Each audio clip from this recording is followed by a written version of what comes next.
আসসালামু আলাইকুম। সবাইকে ওয়ালাইকুম আমন্ত্রণ আসসালাম। জানাচ্ছি চোখের বিষয়ে আলোচনা অনুষ্ঠান আই টকে। আই টকের আজকের এপিসোড 5 প্রচারিত হচ্ছে বাংলাদেশ আই হসপিটাল অ্যান্ড ইনস্টিটিউটের পেজ থেকে।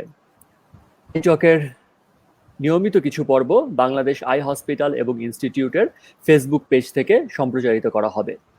চোখের যত্ন, সমস্যা এবং বিভিন্ন রোগ এবং এর সমাধান নিয়ে আমরা কথা বলব আই টকে আমার সাথে যুক্ত থাকবেন বিভিন্ন চক্ষু বিশেষজ্ঞবৃন্দ।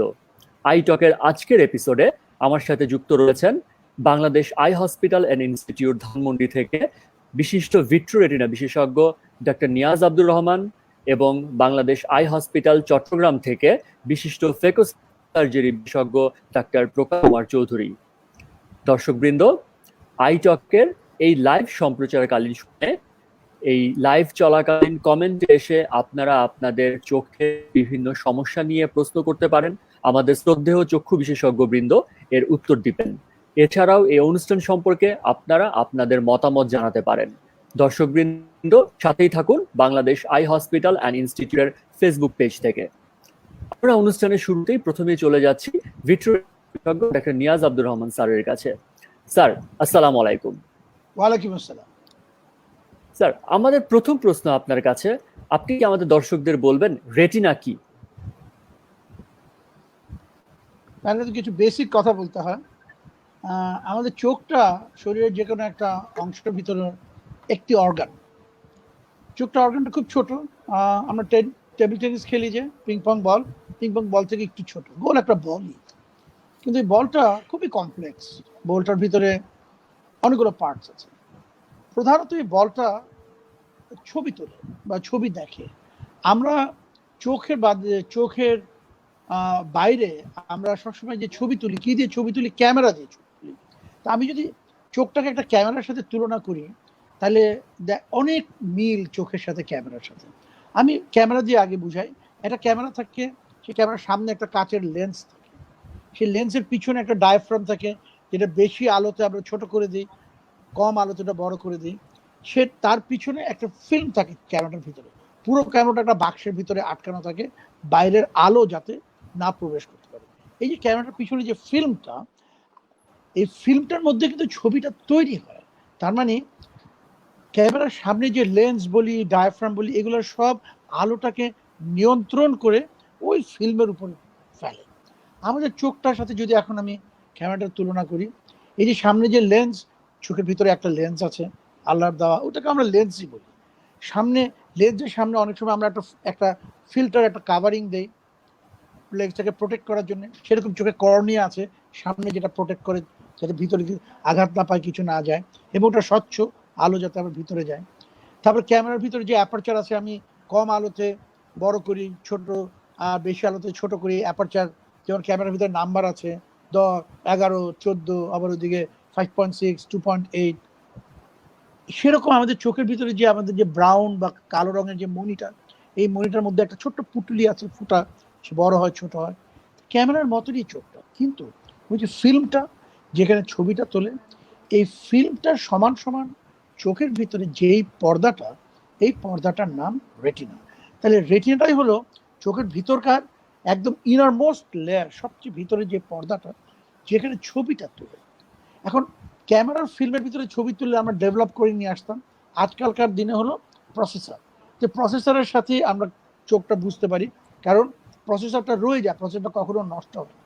আমাদের রেটিনাটাও রয়ে যায়, কখনো নষ্ট হয় না। ছবি আসে, ছবি তৈরি করে প্রতি মুহূর্তে, যতক্ষণ আমার চোখ খোলা ও ততক্ষণ সে ছবি তৈরি করে যাচ্ছে। তো ছবি তৈরি করার যে পর্দাটা, তাকে বলি রেটিনা। ধন্যবাদ স্যার, খুব সুন্দরভাবে বুঝিয়ে বলার জন্য রেটিনা কি। এই রেটিনায় কি কি রোগ হতে পারে? ও রেটিনা অনেক অনেক ধরনের রোগ হতে পারে। রেটিনার সেই জন্ম থেকে আরম্ভ করে মৃত্যু পর্যন্ত রেটিনার রোগের কোনো শেষ নেই। শুধু রেটিনার রোগের বই ভলিউমসে আমাদের কাছে বই আছে, পড়তে হয় আমাদের, কত রকমের অসুখ হতে পারে। কিন্তু ছোটখাটো কয়েকটা অসুখ বলি। একটা হলো জন্মগত কিছু কিছু সমস্যা হতে পারে, তার জন্য আমরা কম দেখি। জন্মগত, হেরিডিটারি, বাবা মার আছে বা পরিবারের ভিতরে ছিল। কিংবা জন্মের সময় বা মার পেটে যখন বাচ্চা থাকে তখন মার যদি কোনো ডিফিসিয়েন্সি থাকে, কোনো স্বল্পতা থাকে, কিছু মিনারেলস, কিছু কেমিক্যালস, কিছু খাদ্যদ্রব্যে সমস্যা হতে পারে। অথবা মায়ের পেটে থাকতে যদি বাচ্চার কোনো মার যদি কোনো অসুখ হয়, বাচ্চার না, মার যদি কোনো অসুখ হয়, সেই অসুখেও রেটিনা নষ্ট হতে পারে। তাহলে এগুলো জন্মগত, জন্ম নিয়ে আবার কনজেনিটালি জেনেটিক্যালি কতগুলো প্রবলেম হয়, এটা জন্মগত। কিন্তু এছাড়া যখন বড় হয়ে গেছে একটা বাচ্চা, তখন রেটিনা তেমন তার বেশি অসুবিধা না হয়, বেশি অসুবিধা নেই। এক্সেপ্ট হলো চোখটা যখন বড় হচ্ছে, অনেকের ক্ষেত্রে দেখা যায় চোখটা বড়ই হতে থাকে, বড়ই হতে থাকে, তার মানে তাদের চশমা লাগে।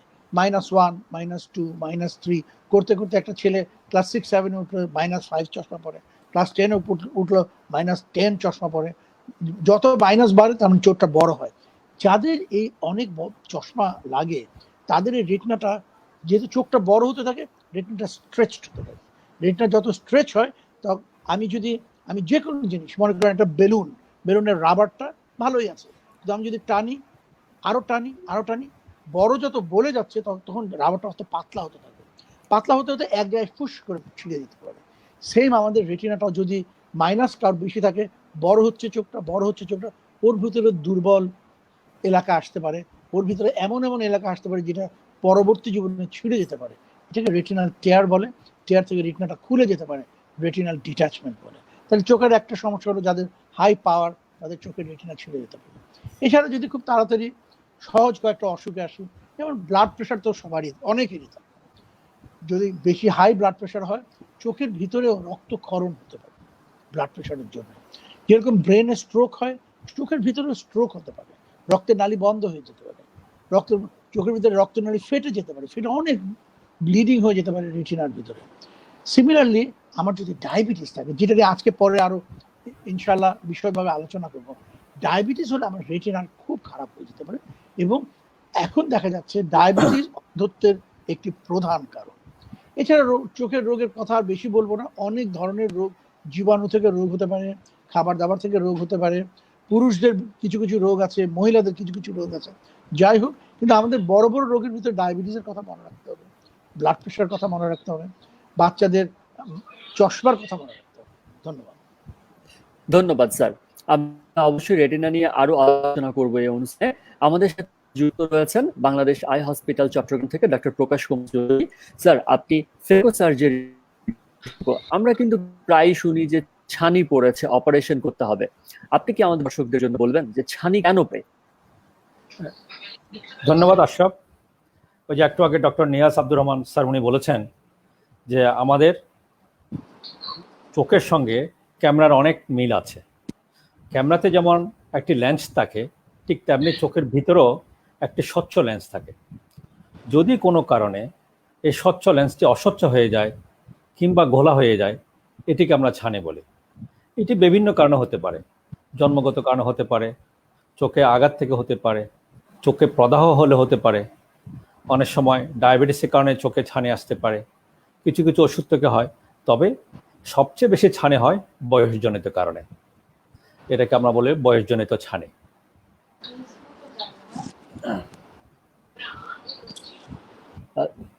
ধন্যবাদ স্যার।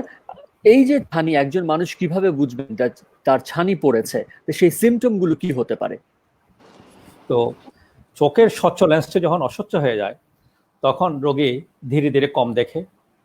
অনেক সময় চোখে একটা আলোর ঝলকানি পড়ে, বিশেষ করে যারা ড্রাইভ করে কিংবা আলোর দিকে তাকালে আলোর চারিপাশে বড় বড় বাতি দেখা যায়, এটা একটা অস্বস্তি লাগে। অনেক সময় কাছে দেখতে অসুবিধা হয়। আবার কোনো কোনো ক্ষেত্রে কিছু কিছু ছানি আছে, ওই ছানির কারণে রোগী কাছে ভালো দেখে। যখন রোগী কাছে ভালো দেখে তখন কিন্তু রোগী খুশি হয়ে যায়। রোগী মনে করে হয়তো দৃষ্টিশক্তি উন্নতি হচ্ছে। মূলত এটা উন্নতি না, এটা একটা অস্বাভাবিক ব্যাপার। এটা চোখের জন্য লাল সংকেত বলা যায়। কারণ কেন অস্বাভাবিক? আমরা যখন আমাদের বয়স যখন 40 হয় কিংবা 40-এর বেশি হয়, তখন আমরা কাছে দেখি না। এটাকে বলে 40 কিংবা 40-এর ধাক্কা। এটার জন্য আমাদের একটা চশমা পড়তে হয়। চশমা পড়লে আমরা দেখি, চশমা না পড়লে আমরা দেখি না। সুতরাং যতক্ষণ আপনি চশমা দিয়ে যদি আপনি ভালো দেখেন, বুঝতে হবে যে আপনার চোখ ভালো আছে। চশমা দিয়ে যদি না দেখেন, তাহলে বুঝতে হবে যে চোখে কোনো না কোনো সমস্যা হয়েছে। আবার চশমা ছাড়া দেখলেও বুঝতে হবে আপনার চোখে ছানি আসছে। যেমন অনেক সময় রোগীরা এসে আমাদেরকে বলে, ডাক্তার সাহেব আমার বয়স মাত্র 40 বছর, আমি কাছে চশমা ছাড়া কিচ্ছু দেখতে পাই না, আর আমার বাবার বয়স 80 বছর, উনি কাছে চশমা ছাড়া কোরআন শরীফ পড়তে পারে, পেপার পড়তে পারে, মনে হয় আমরা ভেজাল খেতে খেতে আমাদের চোখ নষ্ট হয়ে গেছে, আর আমার বাবারা তো পুকুরে মাছ খেয়েছে, ভালো খেয়েছে, সেজন্য চোখে দৃষ্টিশক্তি ভালো। এখানে রোগী হচ্ছে কিন্তু ছেলে না বাবা। কারণ 80 বছর বয়সে কাছে দেখার কথা না, যখন 80 বছর বয়সে কেউ কাছে দেখবে বুঝতে হবে যে ওনার চোখে ছানি চলে আসছে। ধন্যবাদ স্যার। আমরা আমাদের দর্শকদের প্রশ্ন পেয়ে যাচ্ছি, আমাদের চক্ষু বিশেষজ্ঞদের উদ্দেশ্যে তারা প্রশ্ন করছেন। আমরা প্রথম প্রশ্ন নিচ্ছি, এটি একটি ডায়াবেটিস রোগী সম্পর্কে প্রশ্নটি ডক্টর নিয়াজ আব্দুর রহমান স্যারের কাছে। যে এই যে আমরা জানি যে করোনা মহামারী কালে আমরা বলছি রোগীদেরকে আপনারা বাসায় থাকুন, রুটিন ফলো আপ একটু ধীরে সুস্থে সময় নিয়ে আসুন। একজন প্রশ্ন করেছেন যে should diabetic patient come to hospital now for routine eye check up? Doctor Niaz sir. খুবই জটিল প্রশ্ন এই মুহূর্তের জন্য, কিন্তু খুবই দরকারি একটা প্রশ্ন। এখন ডায়াবেটিস একটা রোগ, যে রোগ একটা lifestyle disease, it's a lifestyle disease. এবং ডায়াবেটিস যে শুধু ওষুধ খেয়ে আমার ভালো থাকবো তা না, আমার জীবনকে নিয়ন্ত্রণ করতে হবে। তার মধ্যে কতগুলো জিনিসের ভিতরে এক হলো নিয়মিত এক্সারসাইজ করা। খাবার দাবার তো আছে, আমি কতটুকু খাবো, কখন ওষুধ নেব, কখন ঘুমাবো, এছাড়াও আমার নিয়মিত হাঁটা চলা এক্সারসাইজ। এই কোভিড পিরিয়ডে আমাদের সমস্যাটা কোথায় হচ্ছে? দুটা। এক হলো আমার বাইরে যাওয়া বন্ধ হয়ে যাচ্ছে। যারা নিয়মিত হাঁটতো, আমার বাসার সামনে একটা পার্ক আছে, সকালবেলা চোখ খুললেই আলো আসলেই দেখতাম দলে দলে মানুষ হাঁটছেন। তারা সকাল 8টা পর্যন্ত হাঁটেন নিয়মিত, তারা 1 থেকে 2 ঘন্টা হাঁটেন, কারণ তারা ডায়াবেটিক, দেখলেই বোঝা যায়। এখন গত কমাস ধরে ওনারা কেউ হাঁটতে পারছে না। এটা একটা বিশাল সমস্যা। অনেকে তো ঘরের ভিতরে হাঁটা যায় না। সো এখন তাদের ডায়াবেটিস কিন্তু নিয়ন্ত্রণের বাইরে চলে যাচ্ছে। 1 2 সারাক্ষণ ঘরে বসে থাকলে কি হয়, তাদের খাবার দাবারের টাইমিংটা চেঞ্জ হয়ে যায়, এবং সাধারণত মানুষ একটু বেশি খায় যদি ঘরে বসে থাকে। সো দুটোই তাদের ডায়াবেটিস বেড়ে যাচ্ছে। এটার জন্য যাদের ডায়াবেটিক রেটিনোপ্যাথি হয়ে গেছে, যাদের চোখের মধ্যে ডায়াবেটিস এসে তার দৃষ্টিতে সমস্যা করছে, তাদের এই কমাসে যাদেরকে আমরা 3 মাস 4 মাস পর পর চোখ পরীক্ষা করার কথা ছিল, এখন তাদেরকে প্রতি মাসে চোখ পরীক্ষা করা উচিত। কিন্তু করোনার জন্য তো সেটা তারা করতে পারছে না। তাই এটা একটা খুবই জটিল একটা প্রবলেমের মধ্যে আমরা পড়ে গেছি। কিন্তু ডায়াবেটিক যারা, তাদের অবশ্যই চোখ দেখানো উচিত। যেভাবেই হোক, আমাদের হয়তো ঈদের পরে আর একটু শিথিল হয়ে যাবে, আমরা অ্যাপয়েন্টমেন্ট একটু বেশি দেবো, এবং যাদের চোখে প্রবলেম আছে ডায়াবেটিক, তাদের এসে সবার চোখ পরীক্ষা করা খুবই জরুরি। ধন্যবাদ স্যার। আমাদের পরবর্তী প্রশ্নটিও কিন্তু এই রিলেটেড, যে তিনি ফলো আপে আসলেন হসপিটালে, কিন্তু রেটিনার যে রোগীদের লেজার অ্যাডভাইস করা, এই সময় কি তার লেজার করা যাবে? হ্যাঁ, লেজার করা যাবে, লেজার ইজিলি করা যাবে। সে আমাদের তরফ থেকে কি কি প্রিকশনস নিতে হবে সেটা আমরা নিব। লেজার মেশিনের কি প্রিকশন নিতে হবে যাতে করে রোগীর কাছ থেকে সংক্রামক ব্যাধি বা তার যদি কোনো করোনা থাকে আমার কাছে না আসে, বা আমার কোনো কিছু যে তার কাছে না যায়, তার জন্য যেসব ব্যারিয়ার ফলো করতে হবে, সেটা মাস্ক পরা এবং একজন করে লেজার করা। লেজার সাধারণত ঘরের মধ্যে যাকে লেজার করা হয় সে ছাড়া কেউ থাকে না। লেজার করায় কিন্তু কোনো অসুবিধা নেই। ধন্যবাদ স্যার।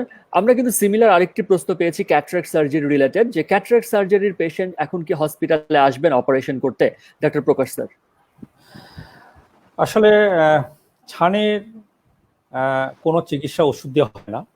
ছানির একমাত্র চিকিৎসা হচ্ছে ছানিটাকে পরিষ্কার করে ভিতরে লেন্স বসাতে হয়। তবে আমরা এটাকে এই ছানির মানে এমন কোনো ওষুধ নাই যেটা দিলে ছানি পরিষ্কার হয়ে যাবে, সেরকম কোনো ওষুধ নাই। অথবা ছানিটা যেমন আছে তেমন থাকবে, ভবিষ্যতে এটা বাড়বে না, না বাড়ারও কোনো ওষুধ নাই। এটা যত দিন যাবে বাড়বে, যত বাড়বে তত রোগী কম দেখবে, আস্তে আস্তে ছানিটা একদম সাদা হয়ে যায়। তো ওই যে একটু আগে বললাম, ছানির একমাত্র চিকিৎসা হচ্ছে ছানিটাকে পরিষ্কার ভিতরে লেন্স লাগাতে হয়। এখন এই লেন্সটা কখন লাগাবেন? এই লেন্সটা আসলে আমরা লাগাই, এই লেন্স ছানি অপারেশনটা আমরা করি যদি রোগী প্রয়োজন মনে করে যে কি রোগীর যা দেখছে তা দিয়ে রোগীর সন্তুষ্ট না, রোগীর দৈনন্দিন কাজকর্ম চলছে না, তাহলে আমরা ছানি অপারেশন করতে বলি। কিন্তু এখন কোভিডের কারণে আমরা বলছি যে কি এটা আমরা একটু শিথিল হলে তখন আমরা করব, কারণ এখানে কিছু অপারেশন করতে গেলেও কিছু রিস্ক আছে। সেজন্য আমরা সব কিছু যখন শিথিল হবে আস্তে আস্তে, যখন সবগুলো একটা আমরা উন্নতির দিকে যাবে পরিস্থিতি, তখন আমরা এটা করব চিন্তা করছি। তবে অনেক সময় আবার কিছু কিছু ছানি দেখা যায় যে ছানি যখন বেশি সাদা হয়ে যায়, বেশি পেকে যায়, তখন ছানির কারণে চোখের ভিতরে যে পানি থাকে সে পানি চলাচলের রাস্তাটা অনেক সংকীর্ণ হয়ে যায়। এখন যখন সংকীর্ণ হয়ে যায় তখন চোখের ভিতরে পানিটা চলাচল করতে পারে না। যদি পানি চলাচল করতে না পারে তাহলে চোখের পানিটা চোখের ভিতরে জমতে থাকে আস্তে আস্তে। যখন জমে যায় তখন চোখের ভিতরে প্রেশারটা বেড়ে যায়, এটাকে আমরা বলি গ্লুকোমা। প্রেশার বেড়ে গেলে কি অসুবিধা হবে? তখন চোখে রোগীর তীব্র ব্যথা অনুভব করে, এবং এই প্রেশারের কারণে চোখের পিছনে যে নার্ভ থাকে, যেটাকে আমরা অনেকে নার্ভ বলে, অনেকে বলে যে রগ, অনেকে বলে তার, এই নার্ভটা আস্তে আস্তে শুকিয়ে যায়। আর এই নার্ভের কাজটা কি? এই নার্ভের কাজ হচ্ছে চোখে যখন ছবিটা ওঠে তখন এই ছবিটা এই নার্ভের ভিতর দিয়ে ব্রেনে যায়। ব্রেন যখন ছবিটাকে পায় তখন সেই ছবিটাকে সে প্রসেস করে, তারপর আমরা দেখতে পাই। নার্ভ যদি শুকিয়ে যায় তাহলে তো ছবিটা আর ব্রেনে যেতে পারবে না। যদি ব্রেনে যেতে না পারে তাহলে কিন্তু রোগী দেখবে না, তখন দৃষ্টিশক্তি কিন্তু কমে যায়। এবং অনেক সময় দেখা যায় যে কি নার্ভের কারণে যদি কোনো দৃষ্টিশক্তি চলে যায় এটা হচ্ছে অফেরতযোগ্য, এখান থেকে কোনো কিছু আপনি ফেরত পাবেন না। কিন্তু ছানির কারণে যখন দৃষ্টিশক্তি কমে সেটা হচ্ছে ফেরতযোগ্য। এই জন্য যদি ওরকম যদি সিচুয়েশন হয় যে আপনার চোখের ছানিটা একদম সাদা হয়ে গেছে, বা আপনি অনুভব করছেন যে কি চোখের কারণে ব্যথা অনুভব করছেন, চোখ লাল হয়ে গেছে, তখন কিন্তু এটাকে আমরা বলি যে কি এটার জন্য বসে থাকা যাবে না, এটা একটা ইমার্জেন্সি, এটা অবশ্যই হাসপাতালে আসতে হবে। এবং এই জন্য আমরা ইমার্জেন্সি যে কোনো অপারেশন আমরা তাৎক্ষণিকভাবে এটা করতে আমরা প্রস্তুত আছি। ধন্যবাদ স্যার। আসলে অনেকে কিন্তু প্রশ্ন করেন যে আমার ছানি অপারেশন যদি আমি এখন না করি কি সমস্যা হবে। আশা করি দর্শকবৃন্দ আপনারা ডাক্তার প্রকাশের আলোচনা থেকেই কিন্তু এটার উত্তরটা পেয়ে গেছেন যে ছানি সঠিক সময়ে অপারেশন না করলে কি সমস্যা হতে পারে। এই সম্পর্কে আরেকটি রিলেটেড প্রশ্ন চলে আসে যে অনেকেই বলেন যে আমার যদি ছানি অপারেশন করতে হয় কত দিনের প্রিপারেশন লাগবে, আমার কতটুকু সময় হসপিটালে থাকতে হবে। ডাক্তার প্রকাশ স্যার, এই কথাগুলো আপনি যদি উত্তর দেন। ছানি আসলে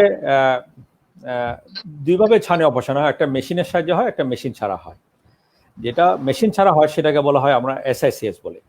যদি আপনি মেশিন ছাড়া করেন তখন কাটাছিঁড়া একটু বেশি হয়, চোখে ইঞ্জেকশন দিতে হয়, ব্যান্ডেজ দিতে হয়, কালো চশমা পড়তে হয়, অনেক নিয়ম মানতে হয়। চোখে পানি লাগানো যেমন 1 মাস, আপনার সেজদা দিয়ে নামাজ পড়তে পারবেন না, এরকম অনেক নিয়ম মানতে হয় যদি আপনি মেশিন ছাড়া করেন। কিন্তু এখন যেটা আধুনিক বা উত্তম পদ্ধতি সেটা হচ্ছে মেশিন দিয়ে করা, সেটা বলে আমরা ফ্যাকো সার্জারি। যদি আপনি মেশিন দিয়ে করেন তাহলে কোনো কাটাছিঁড়া হয় না, চোখে কোনো ইঞ্জেকশন দিতে হয় না, ব্যান্ডেজ পড়তে হয় না, কালো চশমা পড়তে হয় না, তেমন কোনো বিধিনিষেধ নাই। আপনি অপারেশনের দিন আপনি এটা 15 থেকে 20 মিনিটের একটা ব্যাপার। তবে আমরা প্রস্তুতির জন্য রোগীকে বলে ঘন্টা 2 আগে আসতে, এবং অপারেশনের ঘন্টা 2 ঘন্টা রেস্ট নিলে আমরা আবার চলে যেতে বলি। এবং এর পরদিন থেকে রোগী চাইলে তার দৈনন্দিন সকল কাজ, উনি যদি অফিস করতে চান অফিসে করতে পারেন, উনি সবকিছু করতে পারবেন। এখানে কোনো বিধিনিষেধ নাই যদি আপনি ফ্যাকো সার্জারি করেন। হ্যাঁ, যদি আপনি মেশিন ছাড়া করেন তখন কিছু রেস্ট্রিকশন আছে। হ্যাঁ, কিন্তু হসপিটালে থাকতে হয় না, হসপিটালে থাকার কোনো প্রয়োজন নেই। ধন্যবাদ স্যার একটু সুন্দরভাবে বলার জন্য যে আসলে ফেকো সার্জারি না, চক্ষু বিজ্ঞানের এখন চিকিৎসাগুলো কিন্তু বাংলাদেশে অনেক উন্নত, এবং বহির্বিশ্বে যে চিকিৎসা পদ্ধতি চালু রয়েছে সেটাই কিন্তু আমরা এখন করছি, আমাদের বাংলাদেশে চক্ষু বিশেষজ্ঞগণ করছেন। আমরা পরবর্তী প্রশ্নে চলে যাচ্ছি, খুব সুন্দর এবং সময় উপযোগী প্রশ্ন। যদিও প্রশ্নটা অ্যাডভান্স, আমি একটু সহজ করে দিচ্ছি যে যখন রেটিনা ছিঁড়ে যাচ্ছে বা ট্র্যাকশনাল আরডি ডেভেলপ করছে, প্রশ্নটা নিয়াজ স্যারের কাছে, এই মুহূর্তে কি আমরা সেই সার্জারিটা করব? ধন্যবাদ আশা। খুব টেকনিক্যাল একটা প্রশ্ন যে যদি কারো রেটিনা ছেড়ে যেতে থাকে তাহলে আমরা কখন অপারেশন করব। এটা অ্যাকচুয়ালি এটা লেম্যানের জন্য না, এটা কমপ্লেক্স একটা প্রশ্ন, কারণ এটা ওই সময় ওই রেটিনাটার উপরে ডিপেন্ড করবে। এমন সিচুয়েশন হয় যখন রেটিনাটা ছিঁড়ে যেতে থাকে, যখন আমরা ইমিডিয়েটলি অপারেশন করতেই হয়, নাহলে করে পরে আর দেখতে পাবে না। আর এমন কোনো সিচুয়েশন হয় যখন ইচ্ছা করলে আমরা কয়েকটি দিন ওয়েট করতে পারি। সো কেস টু কেস এটা ভ্যারি করবে। ইন জেনারেল রেটিনা যদি ডিট্যাচ করে যায় তাহলে রেটিনাটাকে তাড়াতাড়ি অপারেশন করতে হবে, কারণ ও যদি রেটিনাটা ছিঁড়ে চলে আসে তাহলে ওর খাবার দাবার পুরোপুরি পায় না। খাবার দাবার যদি পুরোপুরি না পায় তাহলে ও দুর্বল হতে থাকে। ওর যেই রডস অ্যান্ড কোনস বলে যে সেলগুলো দিয়ে আমরা দেখতে পাই এগুলা নষ্ট হতে থাকে, পরে অপারেশন করলে আর মানুষের ভালো দেখতে পায় না। কিন্তু প্রশ্নটার মধ্যে যে প্রশ্নটা করেছেন বলছে ট্র্যাকশনাল আরডি। ট্র্যাকশনাল আরডি এটা এটা একটা বিশেষ ধরনের ডিট্যাচমেন্ট, যখন যেমন ডায়াবেটিকদের হয়, যখন চোখের ভিতরের কতগুলো মেমব্রেন এসে টেনে এটাকে খুলে ফেলে। এটার সময় দেরি না করে অপারেশন করা উচিত, স্পেশালি যদি মাঝখানটা এফেক্টেড হয়ে যায়। মাঝখানটা এফেক্টেড না হয়, যদি সাইডটা এফেক্টেড হয় তাহলে আমরা কিছুদিন ওয়েট করতে পারি এবং আমরা সার্জারিটাকে প্ল্যান করতে পারি। This is a very technical question. এটার উত্তরটা চোখ দেখে ওই ইন্ডিভিজুয়াল কেসে ডিসিশন নিতে হবে। ধন্যবাদ স্যার। স্যার, আমরা কিন্তু প্রায়ই শুনে থাকি যারা ডায়াবেটিস রোগী তারা জিজ্ঞেস করেন যে আমার ডায়াবেটিক রেটিনোপ্যাথি হয়েছে কিনা আমি কিভাবে বুঝবো। এই ব্যাপারে আপনি যদি উপদেশ দিতেন যে একজন রোগী কিভাবে বুঝতে পারবেন যে তার রেটিনোপ্যাথি হয়েছে। ধন্যবাদ। যে প্রশ্নটা করেছেন এইটাই হলো আসল প্রশ্ন। তার মানে আমরা বলেছি যে ডায়াবেটিস অন্ধত্বের একটি প্রধান কারণ। তাহলে ডায়াবেটিস থেকে অন্ধ হয়ে যেতে পারে, সবার হয় না বা কখন হয়। এখন ডায়াবেটিস হলে কি হয়? ডায়াবেটিস যদি আমার শরীরে থাকে, আমার যে ছোট ছোট রক্তের নালীগুলো আছে এই রক্তের নালীগুলো দুর্বল হয়ে যায়। রক্তের নালীগুলোর যে ওয়ালে বিভিন্ন ধরনের সেলস আছে, কিছু কিছু সেলস আছে সেগুলো নষ্ট হয়ে যায়। নষ্ট হয়ে গেলে রক্তের নালীগুলো পোরাস হয়ে যায়। তার মানে নর্মালি আপনি মনে করেন আমাদের রক্তের নালীর ভিতরে রক্ত চলাচল করছে, রক্ত তো বেরিয়ে আসছে না। যেমন আমি পানি পাইপ দিয়ে বাগানে পানি দিই, এটা প্লাস্টিকের পাইপ দিয়ে পানি আসছে, এই মাথা দিয়ে ঢুকছে ও মাথা দিয়ে বেরোচ্ছে, কোথা দিয়ে তো পানি বেরোচ্ছে না। যদি মাঝখানে কোথাও একটা ছিদ্র হয়ে যায় ওখান থেকে দেখবেন যে শুরু করে পানি বেরোচ্ছে। ঠিক তাই হয় আমাদের চোখের রক্তের নালীগুলোর ভিতরে। ডায়াবেটিস থাকলে চোখের রক্তের নালী জায়গায় জায়গায় নষ্ট হয়ে যায়। এখন এই যে নষ্ট হয়ে যায় যখন আমরা যে দেখি, এই যে আপনারা আমাকে এখন দেখতে পাচ্ছেন, আপনারা যে আইদার মোবাইল বা আইপ্যাড বা কম্পিউটার স্ক্রিনের দিকে তাকিয়ে আছেন, সোজাসুজি তাকিয়ে আছেন, স্ক্রিনটা আপনি দেখতে পাচ্ছেন। আপনার চোখ যদি না নাড়ান আশেপাশে ঘরটাও কিন্তু আপনি দেখতে পাচ্ছেন। তাহলে আমাদের একটা মাঝখানের দৃষ্টি আছে, আমাদের একটা সাইডের দৃষ্টি আছে। এখন ডায়াবেটিস যদি এফেক্ট করে আমার চোখে বা আমার সাইডের দৃষ্টি যদি খারাপ হয়ে যায়, আমি কিন্তু টের পাবো না, আমি বুঝতে পারবো না। এই অসুখটা যখন আমার দৃষ্টির মাঝখানে চলে আসবে তখন আমি বলবো আমি পড়তে পারছি না, মানুষের চেহারা দেখতে পাচ্ছি না। কিন্তু মাঝখানে আসলে, কিন্তু এমনও তো হতে পারে যে মাঝখানে আসতে কয়েক বছর সময় লাগবে, তাহলে আমার কয়েক বছর আগে থেকে চিকিৎসা করতে হতো। তাহলে করে প্রথমে একটা রোগী কখনোই বুঝতে পারবে না যে তার চোখে ডায়াবেটিস এসেছে। এটা একমাত্র আমরাই বুঝতে পারবো চোখের ভিতরে দেখে। সো কথাটা হলো, আমার যদি ডায়াবেটিস থাকে প্রতি বছর আমার চোখ পরীক্ষা করতে হবে। মনে রাখতে হবে, আমার যদি আজকে ডায়াবেটিস আমার শরীরে আসে, প্রথম 5 বছর আমার চোখে কিচ্ছু হবে না, 5 বছর 7 বছর কিছুই হবে না, 5-7 বছর পরে হওয়া আরম্ভ হবে। কিন্তু তাও আমি বলবো যে প্রতি বছর চোখে কিছু হচ্ছে কিনা এই পরীক্ষাটা করতেই হবে। এবছর নাই, ফাইন, অসুবিধা নাই, 1 বছর পরে। এরকম করতে করতে 10 বছর চলে যেতে পারে, আমার কিছু হলো না। 10 বছর পরে যে আরম্ভ হলো চোখের সমস্যা, তাহলে তখন থেকে আমরা যদি চিকিৎসা করি এই চোখটা ভালো থাকবে। কিন্তু কেউ যদি না আসে, 15 বছর পরে এসে বললো যে আমি এখন কম দেখছি, তখন যদি তাকে আমি চিকিৎসা করা আরম্ভ করি, এমনও হতে পারে তার পরিষ্কার দৃষ্টি আমি আর কখনোই ফেরত আনতে পারবো না, রোগটা অনেকখানি বেড়ে যাবে। তার অর্থ হলো বছরে বছরে চক্ষু পরীক্ষা। আপনার দৃষ্টি যতই ভালো থাকুক, বছরে বছরে ডায়াবেটিসের চক্ষু পরীক্ষা করতে হবে। এই একটা কথা মনে রাখতে হবে। ধন্যবাদ। ধন্যবাদ স্যার। দর্শকবৃন্দ, আপনারা কিন্তু শুনলেন যে ডায়াবেটিস রোগী যারা তাদের নিয়মিত চোখ পরীক্ষা করা ছাড়া কোনো বিকল্প নেই, এবং চোখ পরীক্ষাটি অবশ্যই আপনারা একজন চক্ষু বিশেষজ্ঞ, একজন রেটিনা বিশেষজ্ঞ দিয়ে করাবেন। আমরা আমাদের পরবর্তী প্রশ্নে চলে যাচ্ছি। এই প্রশ্নটি আমাদের প্রকাশ স্যারের কথায় অনেক ক্ষেত্রে উত্তর এসেছে, কিন্তু দর্শক একটি প্রশ্ন করেছেন সুনির্দিষ্টভাবে, স্যার যদি এটির উত্তর দেন যে ছানি রোগী করোনার জন্য এখন অপারেশন করাতে চাচ্ছে না, পরবর্তী করাবে, এই ক্ষেত্রে কোন ড্রপ ব্যবহার করতে হবে? না, আমি বলেছি যে এমন কোন ওষুধ নাই যেটা দিলে ছানি পরিষ্কার হবে, সেরকম কোন ওষুধ নাই। অথবা এমন কোন ওষুধ নাই যেটা চোখে দিলে কিংবা খেলে এই ছানিটা বাড়বে না, যেমন আছে তেমন থাকবে, সেরকম কোন ওষুধ নাই। সেজন্য আমরা কোনো প্রয়োজন মনে করি না যে এটা কোনো ওষুধের প্রয়োজন এখানে আছে। তবে আপনি শুধু খেয়াল রাখবেন যদি ছানে যদি আপনার খুব গাঢ় হয়ে যায়, সাদা হয়ে যায়, অনেক সময় চোখের ছানে যদি সাদা হয়ে যায়, সে আয়নাতে গেলেই বোঝা যায় চোখের মনিটা সাদা হয়ে গেছে। সেক্ষেত্রে আপনি যদি লক্ষ্য করেন যে কি আপনার চোখে কোনো ব্যথা হচ্ছে, চোখ লাল হয়ে যাচ্ছে, তখনই আপনি সাথে সাথে ডাক্তারের কাছে যোগাযোগ করেন। এবং যদি এটা ইমার্জেন্সি, যদি এরকম ওই যে বললাম একটু আগে, ছানের কারণে যদি চোখের প্রেশার বেড়ে যায়, চোখের নার্ভের যদি কোনো লোকসান হয়, ক্ষতি হয়, সেক্ষেত্রে ছানাকে তাড়াতাড়ি এটা সরিয়ে ফেলতে হবে। ধন্যবাদ স্যার। আমরা কিন্তু একটি প্রশ্ন খুব বেশি করে পাই যে ছানি অপারেশন বা ফেকো সার্জারি সম্পর্কে রোগীরা প্রশ্ন করেন যে ছানি অপারেশন করতে গেলে আমি চোখে ব্যথা পাবো কিনা, আমার চোখ লাল হয়ে যাবে কিনা, আমার ব্যান্ডেজ লাগবে কিনা। এই ছানি অপারেশন বা ফেকো সার্জারি, আমরা যেটা বর্তমানে আধুনিক সার্জারি, এই সার্জারির পদ্ধতিটাকে আপনি আমাদের দর্শক সহজভাবে একটু বলবেন প্রকাশ স্যার? এটা মানে যতগুলো মেডিকেল সায়েন্সে যতগুলো ডিসিপ্লিন আছে এবং আয়ের মধ্যে যতগুলো ডিসিপ্লিন আছে, যতগুলো ব্রাঞ্চ আছে, বলা হয় যে ছানি হচ্ছে যে সবচেয়ে, এই যে ফেকো সার্জারিটা, হ্যাঁ, এটা আচ্ছা, এটা অনেক রিভলিউশন এখানে হয়েছে এবং এটা সবচেয়ে উত্তম এবং আধুনিক একটা পদ্ধতি। এখানে কোনো ইনজেকশন দেওয়া হয় না, ব্যান্ডেজ পরতে হয় না, কালো চশমা পরতে হয় না, রোগী বুঝতেই পারে না।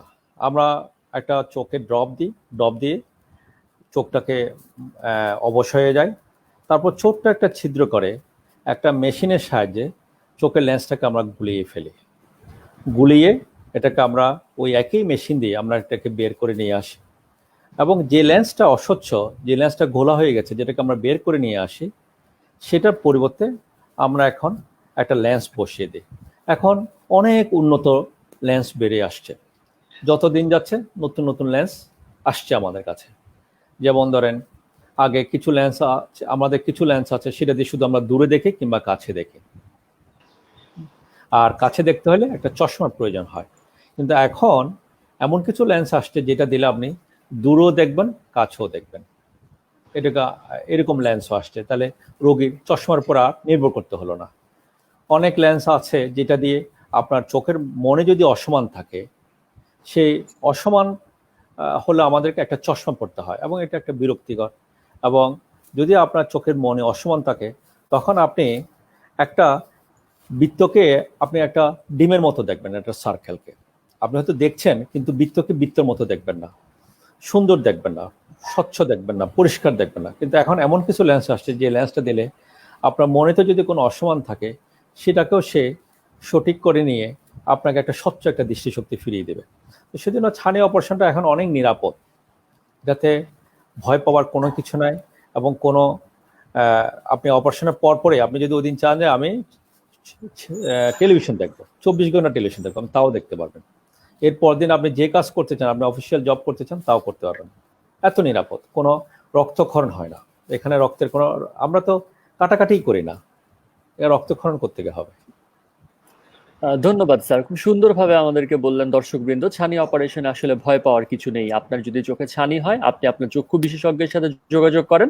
আপনার চক্ষু বিশেষজ্ঞই আপনাকে সঠিক পরামর্শটি দিবেন যে কখন আপনার ছানি অপারেশনের উপযুক্ত সময়। আমরা আরেকটি প্রশ্নে চলে যাচ্ছি। প্রশ্নটি আমরা অনেকবারই পেয়েছি, এই ধরনের প্রশ্ন আমরা অনেক রোগীর কাছ থেকে পেয়েছি যে রেটিনা ছিঁড়ে যাওয়ার পরে চোখ বাঁকা হয়ে গিয়েছে, এখন এটাও কি ঠিক করা যাবে? Doctor Niaz sir. কথা হলো চোখটা কেন বাঁকা হয়ে গেল। আমাদের দুটো চোখ, এটা কিন্তু আলাদা আলাদা। যেমন আমার দুটো হাত আলাদা, দুটো পা আলাদা। আমার এই হাতে যদি ভেঙেও যায়, ব্যথা হয়, ওই হাতে কিছু হয় না। চোখ দুটো কিন্তু সেম, একটা চোখের সাথে আরেকটা চোখের কোনো সম্পর্ক নেই। কিন্তু অবশ্যই একটা সম্পর্ক আছে, কারণ আমরা দুটো চোখ দিয়ে একই জিনিস দেখি। আমার এই চোখটা যদি 2 ডিগ্রি এদিকে নড়ে, অন্য চোখটাও 2 ডিগ্রি ওকে ফলো করে। দুটো চোখ সব সময় এক দিকে এক জায়গায় চলে। কোনো কারণে একটা চোখ যদি দেখতে না পায়, তখন ও আর ওকে ফলো করে না। কেন? কারণ মনে করেন ডান চোখটা দিয়ে আমি সোজা স্ক্রিনটা দেখছি, কিন্তু আমার বাঁ চোখটা দিয়ে ভালো দেখতে পাচ্ছে। যদি না দেখতে পারে, তাহলে ও অনেকদিন পরে চিন্তা করে, আচ্ছা আমি খামাখায় ওর পিছন পিছন দৌড়াচ্ছি কেন? ও যদি ডানে যায় আমিও ডানে যাচ্ছি, ও যদি বায়ে যায় আমিও বায়ে যাচ্ছি, কিন্তু আমার তো কোনো কাজ নাই, আমার তো ডানে বায়ে যে লাভ নাই, আমি তো দেখতে পাচ্ছি না পরিষ্কার।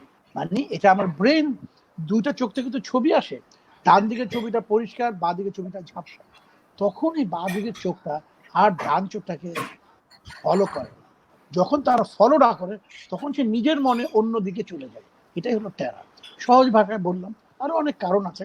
তাহলে একটা চোখের দৃষ্টি যদি কমে যায়, অনেক সময় রেটিনা অপারেশনের পরে চোখগুলো আর ভালো দেখে না, কারণ হয়তো অনেক দিন ধরে ডিটাচমেন্ট ছিল, আমরা অপারেশন করে 100% সাকসেসফুল অপারেশন করেছি, কিন্তু চোখে দেখার ক্ষমতাটা কমে গেছে, তখন চোখটা ভালো দেখতে পায় না।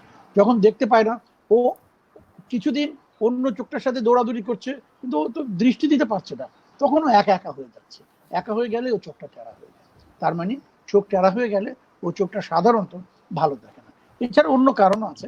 চোখ নাড়াবার জন্য যে মাসেল আছে, মাসেলে যদি কোনো সমস্যা হয়, অপারেশনের সময় যদি মাসেল ইনজুরি হয়, বা এমনি যদি মাসেলে কোনো প্রবলেম হয়, তাহলে ও চোখটা আরেকটু একটু ফলো করতে পারে। সো এইসবই হলো কারণ কেন চোখটা অন্যদিকে চলে যায়। ধন্যবাদ স্যার। আমরা পরবর্তী প্রশ্নে চলে যাচ্ছি। যে একজন প্রশ্ন করেছেন যে patient with vitreous haemorrhage and tractional RD should we do COVID test before? এখন এটা হলো এই সময়কার প্রশ্ন, কোভিড টেস্ট নিয়ে। কোভিড কিন্তু আছে, কোভিড কোথাও যাচ্ছে না, অনেকদিন ধরে থাকবে। এটা নিয়েই আমাদেরকে বাঁচতে হবে সামনের বেশ কিছুদিন। এখন কথা হলো যে এটার জন্য আমাদের কি করতে হবে। আমাদের অনেক ধরনের প্রিকশনস নিতে হবে। প্রথমে কমাস আমরা লকডাউনে ছিলাম, আর সেমি লকডাউনে ছিলাম, তাতে করে আমরা রুটিন সমস্ত অপারেশন বন্ধ রেখেছি, এমার্জেন্সি অপারেশন করেছি। এই যে রেটিনার কথা আজকে হচ্ছিল, রেটিনার ডিটাচমেন্টের কথা হয়েছে, চোখে রক্তক্ষরণ, আমি গত কয়েক মাস 2 মাসে এসব অপারেশন করেছি। কিন্তু কোনটা করিনি? যে আমাদের ডক্টর প্রকাশের যে ছানির অপারেশন, সেটা করিনি। বাচ্চাদের নর্মাল অপারেশন করা হয়নি, নেত্রনালীর অপারেশন করা হয়নি, ল্যাসিক সার্জারি করা হয়নি, যেগুলো ওয়েট করতে পারে। কিন্তু এটা কি সারা জীবন চলবে? অবশ্যই না।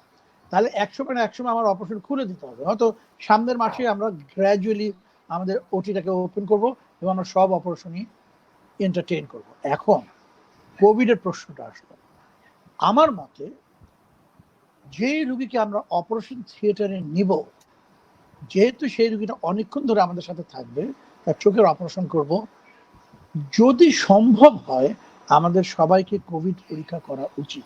ইউরোপে তাই করে। আমি কদিন আগে জার্মানিতে একটা ওয়েবিনারে ছিলাম, ওখানে ওরা সব পেশেন্টকে করার ওদের সুযোগ আছে। কোরিয়াতে করে, অন্যান্য জায়গায় করে, চায়নায় করে। যাদের অপারেশন থিয়েটারে নিতে হবে তাদেরকে কোভিড করে। আমাদের দেশে টেস্ট করার স্বল্পতা, কম জায়গায় ছিল, সব জায়গায় হচ্ছে না বলে টেস্ট কাকে করবে এটা সরকার একটা নিয়ন্ত্রণ করেছিল।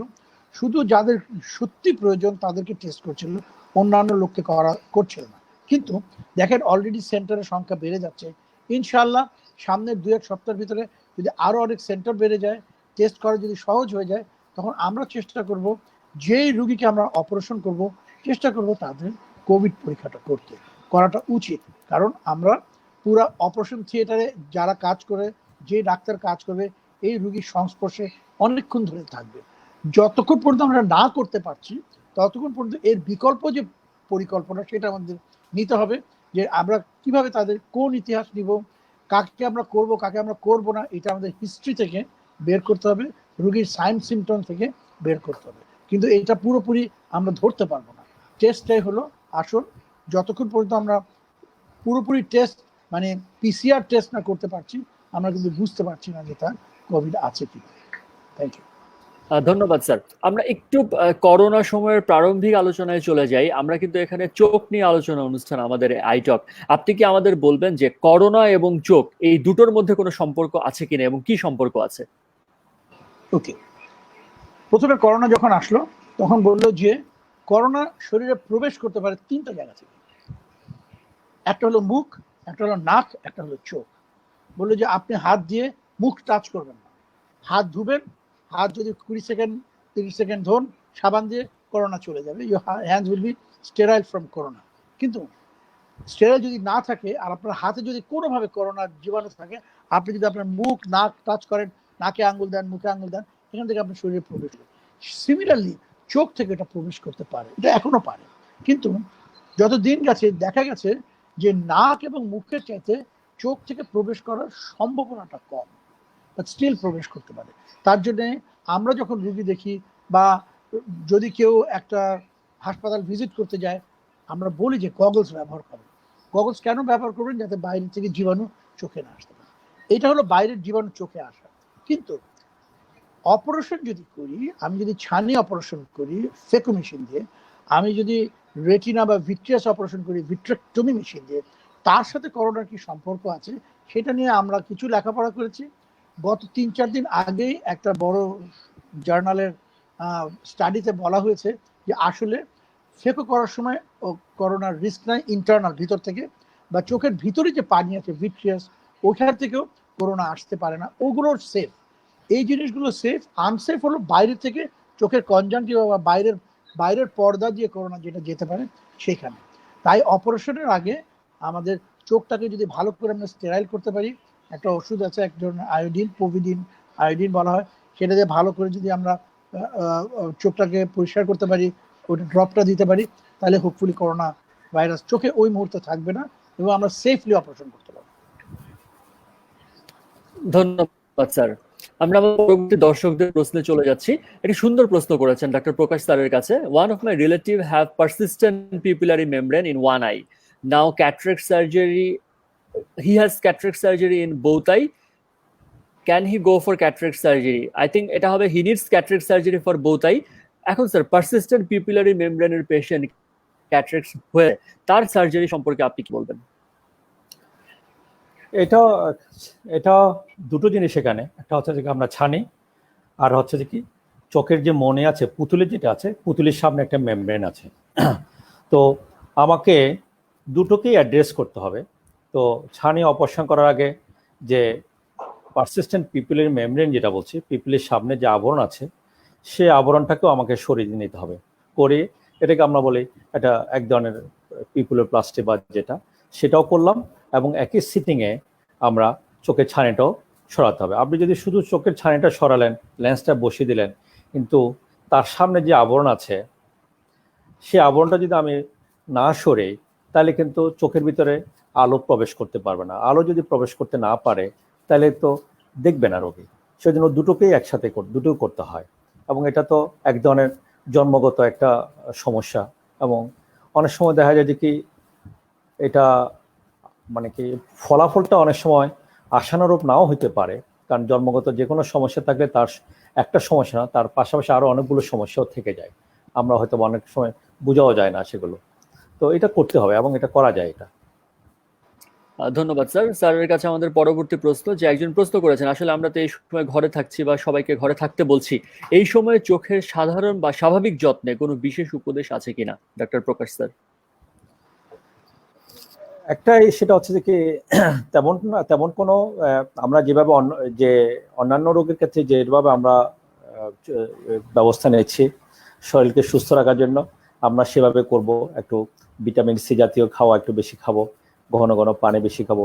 আর চোখের জন্য, চোখ যদি অনেক সময় দেখা যায় যে কি চোখ যদি ড্রাই হয়ে যায়, চোখ যদি শুকিয়ে যায়, হ্যাঁ, তখন আমরা চোখের জন্য কিছু আর্টিফিশিয়াল টিয়ার আছে, চোখের বিকল্প পানি বলি, সেই বিকল্প পানিটা আমরা ব্যবহার করতে পারি। আর্টিফিশিয়াল টিয়ার, এটা তেমন কোনো পার্শ্ব প্রতিক্রিয়া নাই।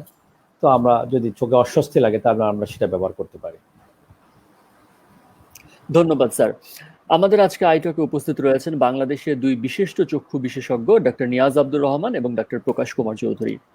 আমরা এই যে রোগীদের কাছে প্রায় শুনি যে আমার চোখে এই সমস্যা হয়েছে, আমি দেশের বাইরে যেতে চাই, দেশের বাইরে গিয়ে ট্রিটমেন্ট করতে চাই, কোন হাসপাতাল ভালো হবে?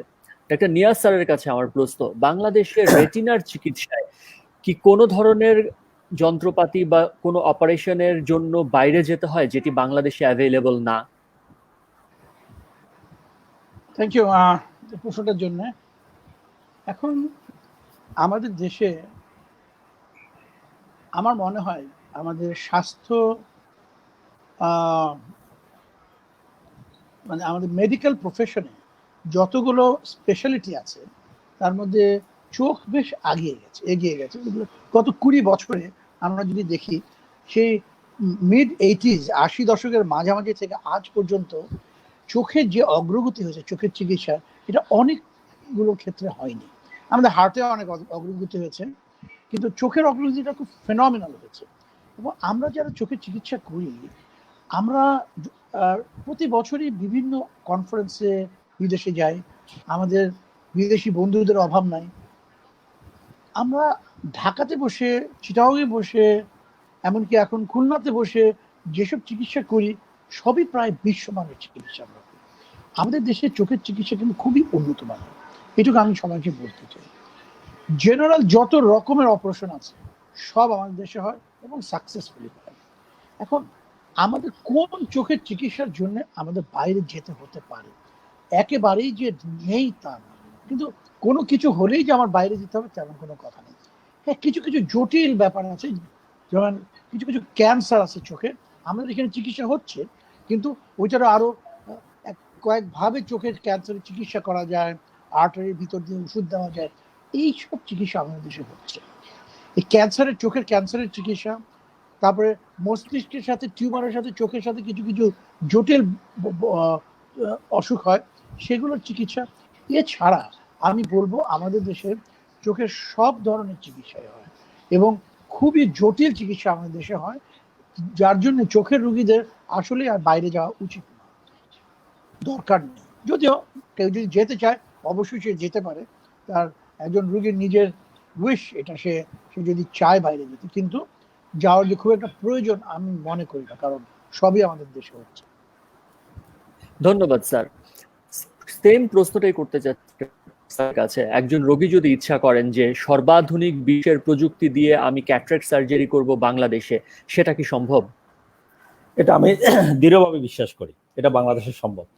আমার মায়ের 2 চোখের ছানি অবশ্য আমি নিজে করেছি। যদি আস্থা না থাকতো, বিশ্বাস না থাকতো, তাহলে আমি নিশ্চয় করতাম না। আস্থা যেমন আছে, ঠিক তেমনি টেকনোলজিক্যাল সাপোর্টটাও ছিল। সেটা ছিল বলে আমি এখানে করেছি। এবং আমি যেটা বিশ্বাস করি, দৃঢ়ভাবে যেটা বিশ্বাস করি, ছানির জন্য যত আধুনিক যন্ত্রপাতি আছে, টেকনোলজিক্যাল যত সাপোর্ট দরকার, সবই বাংলাদেশে আছে। আপনি আমেরিকার প্রেসিডেন্টের যদি চোখের ছানি অপারেশন যে মেশিন দিয়ে আপনার হবে, ঠিক সেই মেশিন কিন্তু বাংলাদেশে আছে।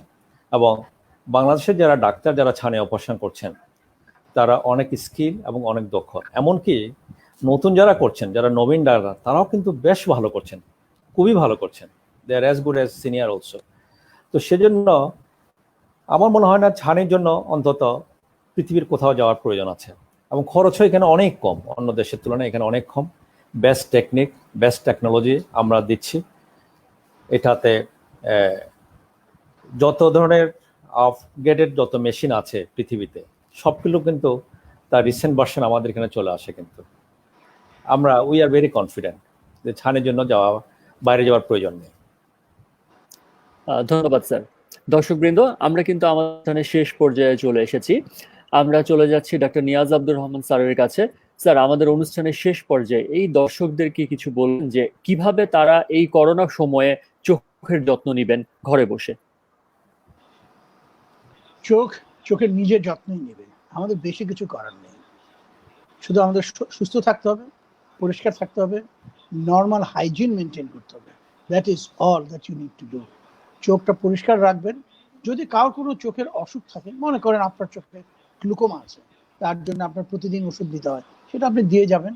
বা আপনার চোখে অন্য কোনো সমস্যা আছে, সেটা আপনি করবেন। এছাড়া চোখের যত্ন নেওয়ার তেমন কিছুই নেই। সুষম খাদ্য খাবেন, ভিটামিন খাবেন, রেগুলার এক্সারসাইজ করবেন, ঘরে বসে হালকা এক্সারসাইজ করেন, যাই করেন একটা রুটিনের ভিতরে চলে যাবেন, ইনশাআল্লাহ চোখও ভালো থাকবে, মনও ভালো থাকবে, আর আপনি নিজেও ভালো থাকবেন। ধন্যবাদ স্যার। আমরা চলে যাচ্ছি ডক্টর প্রকাশ স্যারের কাছে, যে এই সময়ে আপনি আপনার রোগীদের উদ্দেশ্যে কি উপদেশ দিবেন? আমি একই কথাই বলবো যে চোখের জন্য খুব বেশি টেনশন করার নাই। অন্যান্য আমরা যেগুলি করে, একটু হালকা এক্সারসাইজ করলাম, একটু খাওয়া দাওয়ার মধ্যে একটু ভিটামিন সি জাতীয়, যেগুলো বডির ইমিউন সিস্টেমটাকে, রোগ প্রতিরোধ ক্ষমতাটাকে বাড়িয়ে দেবে, সেই ধরনের খাওয়াগুলো আমরা একটু বেশি করে খাবো, একটু হালকা এক্সারসাইজ করব এবং নিয়ম মেনে চলবো। এবং ওই যে আমাদের কোভিডের জন্য যে নিয়মগুলো আমরা বলি সবসময়, হাত পরিষ্কার রাখা, হ্যাঁ, এবং সাবান দিয়ে হাত ধোয়া 20 সেকেন্ড, এগুলো আমরা মেনে চলবো। আর চোখে যদি কোনো ধরনের অস্বস্তি লাগে, যদি চোখে যদি তীব্র ব্যথা হয়, কিংবা চোখে আলোর দিকে তাকাতে অসুবিধা হয়, তাহলে কিন্তু আপনি কোনো ডাক্তারকে, যে কোনো ডাক্তার, আমাদের সবগুলো হসপিটাল কিন্তু ইমার্জেন্সি ট্রিটমেন্ট দিচ্ছে। আমাদের বাংলাদেশ হসপিটাল ইমার্জেন্সি ডিপার্টমেন্ট খোলা আছে। আপনারা সেখানে ফোন করে আপনার অ্যাপয়েন্টমেন্ট নিয়ে আপনারা চলে আসতে পারেন। ইমার্জেন্সি যে কোনো কিছুর জন্য আমাদের সবসময় ব্যবস্থা আছে এখানে। ধন্যবাদ। আজকে আই টকের পঞ্চম পর্বে আমাদের সাথে উপস্থিত ছিলেন ডক্টর নিয়াজ আব্দুর রহমান এবং ডক্টর প্রকাশ কুমার চৌধুরী। আপনাদেরকে অসংখ্য ধন্যবাদ। আশা করি আই টকের আগামী পর্বগুলোতেও আমরা আপনাদেরকে আমাদের সাথে পাবো। এবং দর্শকবৃন্দ, আপনারা কিন্তু এই ফেসবুক পেজের সাথে সংযুক্ত থেকে আপনাদের চোখের বিভিন্ন সমস্যা নিয়ে প্রশ্ন করতে পারেন। যেহেতু আমরা অনেকেই বলছি যে এই করোনার সময়ে আমরা হসপিটালে হয়তোবা যেতে পারছি না, অথবা আমাদের ডিস্ট্রিক্ট লকডাউনের কারণে বাসা থেকে বের হতে পারছি না, আপনাদের যে কোনো প্রশ্ন আমাদের চক্ষু বিশেষজ্ঞ বৃন্দ উত্তর দিবেন। আমাদের সাথে থাকার জন্য ধন্যবাদ এবং আমরা আবারও আশা করছি আমাদের চক্ষু বিশেষজ্ঞ বৃন্দ পরবর্তীতে আমাদের অনুষ্ঠানে আমাদের সাথে আমরা পাবো। দর্শকবৃন্দ, আইটক চোখের সমস্যা নিয়ে আলোচনা অনুষ্ঠান। আইটকের প্রতিটি পর্ব প্রচারিত হয় Bangladesh eye care hospital Jigatola এবং বাংলাদেশ আই হসপিটাল অ্যান্ড ইনস্টিটিউটের ফেসবুক পেজ থেকে। এই দুটো পেজ আপনারা লাইক দিয়ে ফলো করুন, যাতে আপনাদের চোখের সমস্যায় আমরা আপনাদের পাশে থাকতে পারি। আমরা এই করোনা মহামারী কালে বলছি সচেতনতা একমাত্র প্রতিরোধ। এই করোনা সময়ে কোনো সুনির্দিষ্ট চিকিৎসা পদ্ধতি নেই, আমাদের সচেতনতাই পারে আমাদেরকে করোনা থেকে রক্ষা করতে। আর হাসপাতালগুলোর কথা বলছি, Bangladesh eye hospital and institute Dhanmondi এবং বাংলাদেশ আই হসপিটাল চট্টগ্রাম শাখা কিন্তু খোলা রয়েছে। হসপিটাল বন্ধ নেই, নির্ধারিত সময়ে আপনাদের সেবা দেওয়ার জন্য বিশেষজ্ঞ চিকিৎসক বৃন্দ কিন্তু হসপিটালে আছেন। তবে আপনারা হসপিটালে আসবেন অ্যাপয়েন্টমেন্ট নিয়ে, আপনাদের খুব বিশেষজ্ঞকে বলে তাদের পরামর্শ অনুযায়ী হসপিটালে আসবেন। সুস্থ থাকুন, সচেতন থাকুন, নিরাপদ থাকুন। ধন্যবাদ। শুভরাত্রি। শুভরাত্রি।